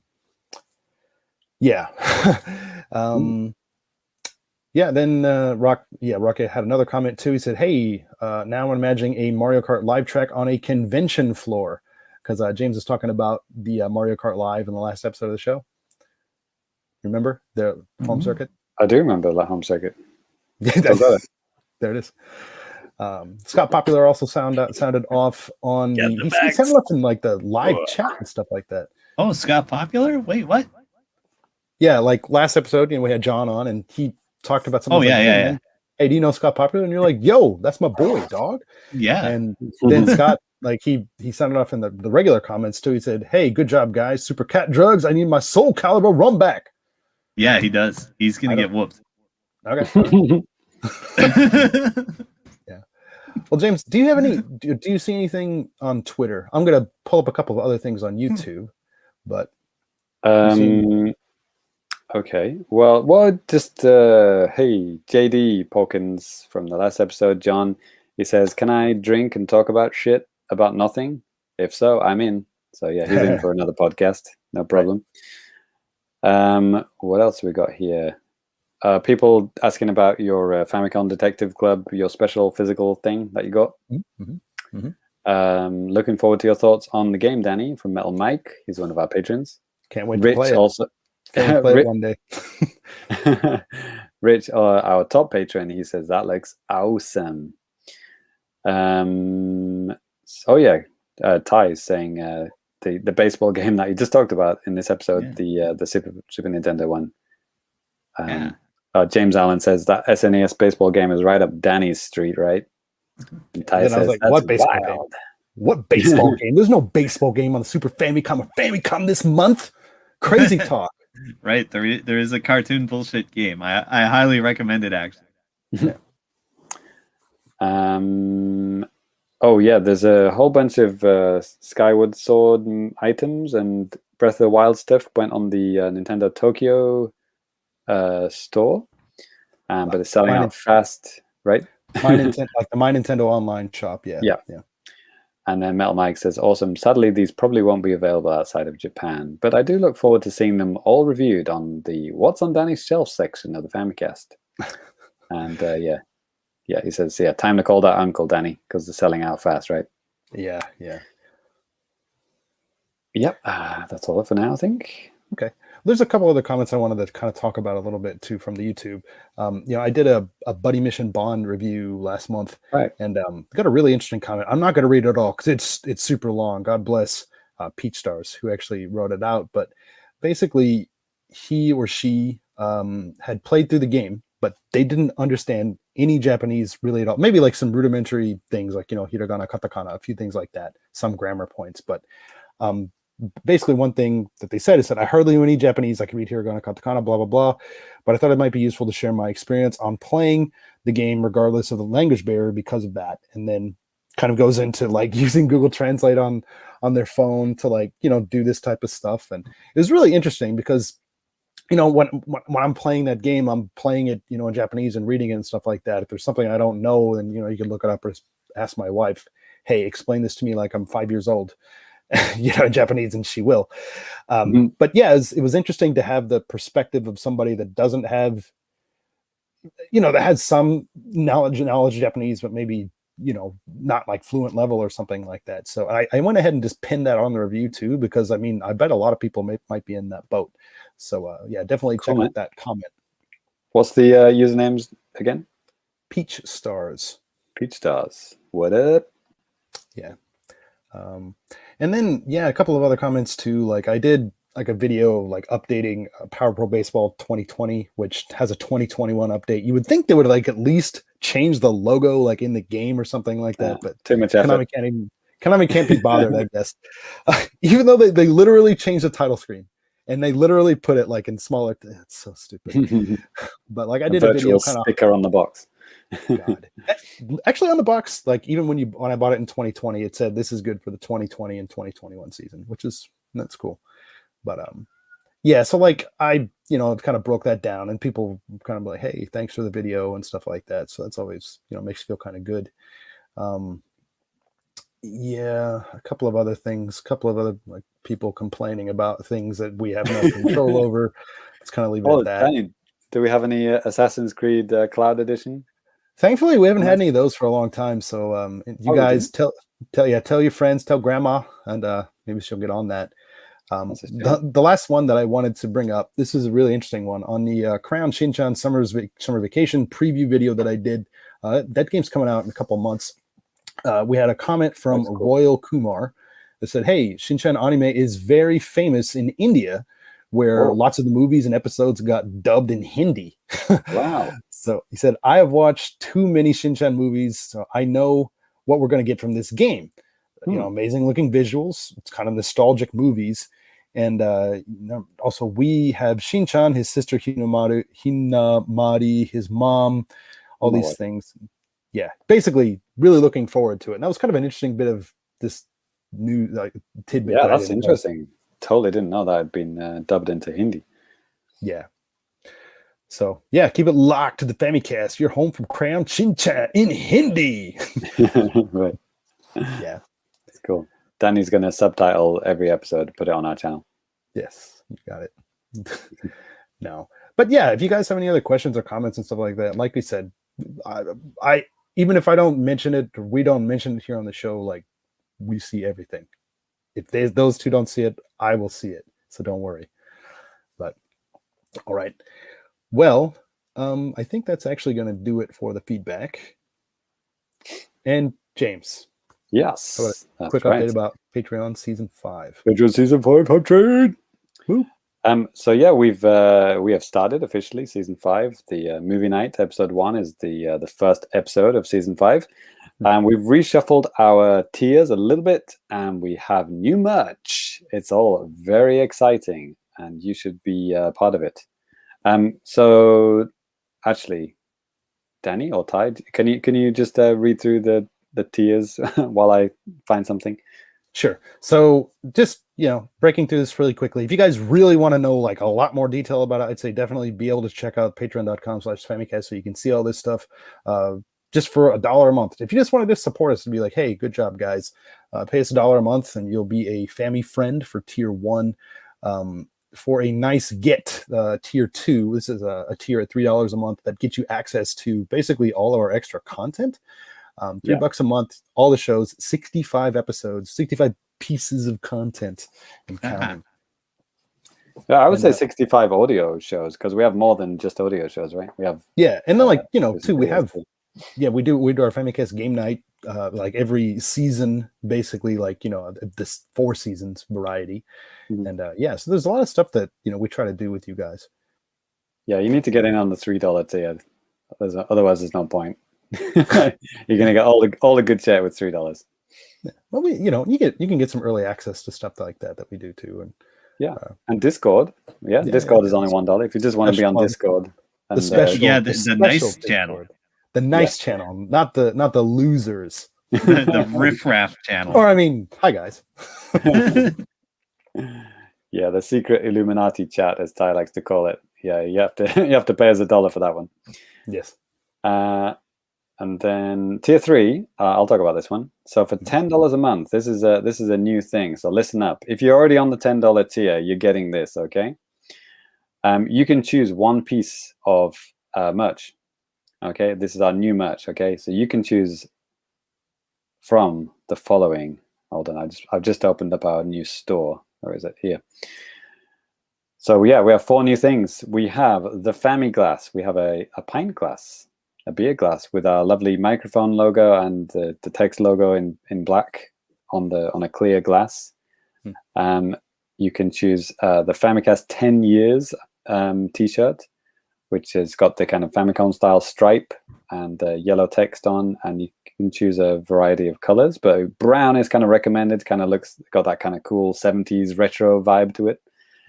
And there's another t-shirt which is like just a plain black, or there's other colors available, and it just has the Famicast 2011 to 2021. So that's just kind of like a different way of celebrating the 10 years. And the other thing, we always like to have a new mug every season, and we have one this year too. We have a lovely Famicast 10 years mug, which is again Famicom styling, and I think looks really cool. There's actually a bunch of colors on the mug as well. You can even have like an orange mug, which is kind of wild. Yeah, but the darker colors also look cool.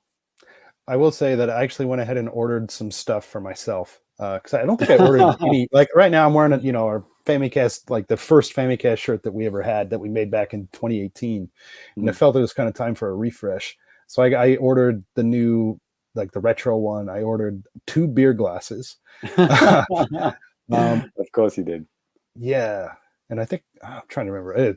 It is not cheap to send all this stuff to Japan. Hopefully it'll be cheaper for you guys out there. I don't think we're really making bank on any of this stuff. I think we try to set it as low as possible if you're like buying it just outright. But if you're part of the Patreon, you get one of these things or something like that for free. But how about the next tier, James? Like what do people get with that? So the next tier, the top tier, tier 4, Hyper Get, is $20 a month, and you can actually choose 2 pieces of merch of your choosing. So you can get 2 t-shirts. You get a t-shirt and a glass, t-shirt and a mug and a glass, whatever you want. You can choose 2 of your choosing. And you also get an invitation to be on the show. You can be on the regular show. You could be on one of the Patreon exclusive shows. If you think, hey, that quiz show sounds cool, I want to be on that. Go nuts. If you want to be on Screen Time with Danny and talk about Star Wars for 2 hours, you could do that. Whatever you like. A completely new show and talk about Madden 99 on the PlayStation and N64. We can do that. That's the one thing we can't do. Okay. So yeah, there it is. Season 5. The hype is real. And yeah, the by the way, the season 4 stuff, like the all black t-shirts and that kind of stuff, and we've got some cool black masks. They're still available. So if you want to get that stuff as well, that's still there. If you want to buy that stuff yourself, I think the masks are cool. The mask is super cool.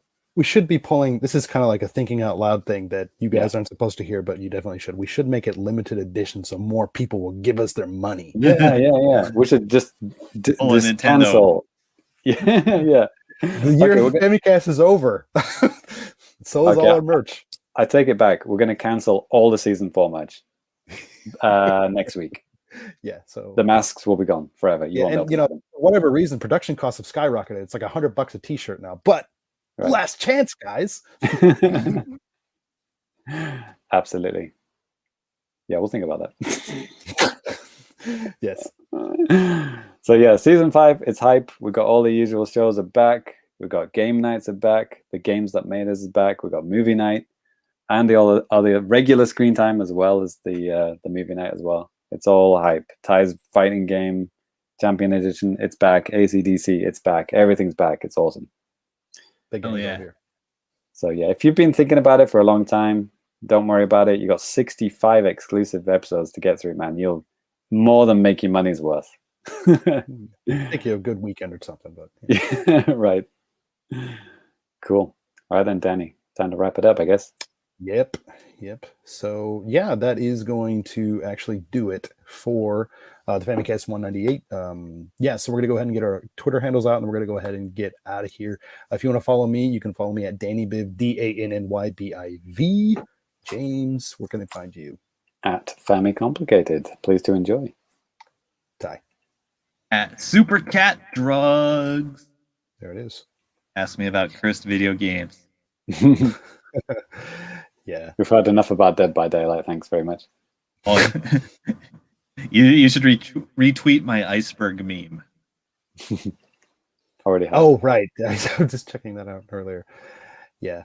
But yeah, that is going to do it for the show. Thank you guys so much for listening or tuning in live. Thank you for listening to the audio show after the fact. We appreciate it. Appreciate you guys in the comments and stuff like that as well. Oh my God, I'm trying to do this. 2 more episodes. Holy shit. Yeah. 200's right around the corner, boys. Yeah. Woo. There we go. All right. Got the ender screen up. Time for us to shut up or whatever and let you guys get some sleep, or us get some sleep. I don't know. Yes. All right, guys. Well, thank you so much for watching. Of course, James, Ty, always a pleasure. And we'll catch all you guys later. Peace. Laters. Lates.